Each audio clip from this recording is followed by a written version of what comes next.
इतिहास हमें बताता है कि भीमा कोरेगांव 1 जनवरी 1818 में हुआ, लेकिन असली कहानी 129 साल पहले शुरू हो चुकी थी। सुनो ध्यान से। 11 मार्च 1689 को छत्रपति संभाजी महाराज की औरंगजेब द्वारा निर्मम हत्या कर दी गई। हत्या के बाद उनके शरीर के टुकड़े भीमा नदी में बहा दिए गए और आदेश दिया गया कि कोई अंतिम संस्कार करेगा तो उसे भी मौत दी जाएगी। भय के इस माहौल में वड़ू गांव के महार समाज के लोग जनाबाई, गोविंद महार, ठगोजी महार और मंगोजी महार रात में नदी में उतरे, शरीर के अवशेष इकट्ठा किए और रघुनाथ बाबा की जमीन पर संभाजी महाराज का अंतिम संस्कार किया। इस मानवीय साहस की कीमत पूरे महार समाज को चुकानी पड़ी। पेशवा काल में उन पर अमानवीय नियम थोपे गए, कमर में झाड़ू और गले में मटका, ताकि उन्हें सामाजिक रूप से अपमानित रखा जा सके। 18वीं सदी में पेशवा शासन के दौरान ये दमन और तेज हुआ, जबकि दूसरी ओर ब्रिटिश ईस्ट इंडिया कंपनी अपनी सैन्य शक्ति बढ़ा रही थी और 1750 के बाद महारों को बॉम्बे नेटिव इन्फेंट्री में भर्ती किया जाने लगा। 1817 से 1818 में अंतिम पेशवा बाजीराव दो ने ब्रिटिश सत्ता को चुनौती देने की तैयारी की।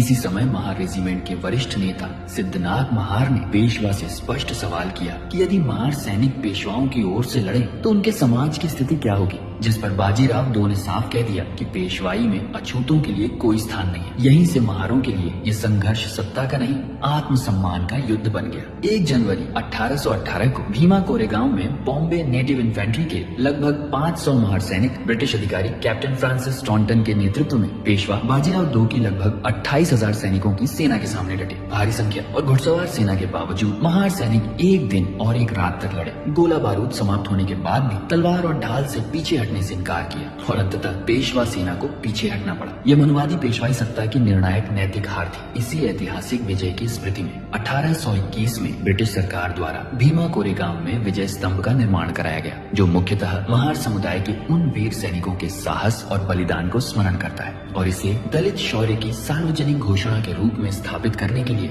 1 जनवरी 1927 को डॉक्टर भीमराव अंबेडकर शौर्य दिवस के अवसर पर अपने अनुयायियों और दलित पूर्व सैनिकों के साथ भीमा कोरेगांव के विजय स्तंभ पर पहुंचे, क्योंकि उनके लिए यह ब्रिटिश जीत का उत्सव नहीं बल्कि महार सैनिकों के आत्मसम्मान, प्रतिरोध और इंसान होने के अधिकार की ऐतिहासिक पुष्टि थी। इतिहास तभी जिंदा रहता है जब उसे लोग आगे ले जाते हैं, इसलिए शेयर कीजिए।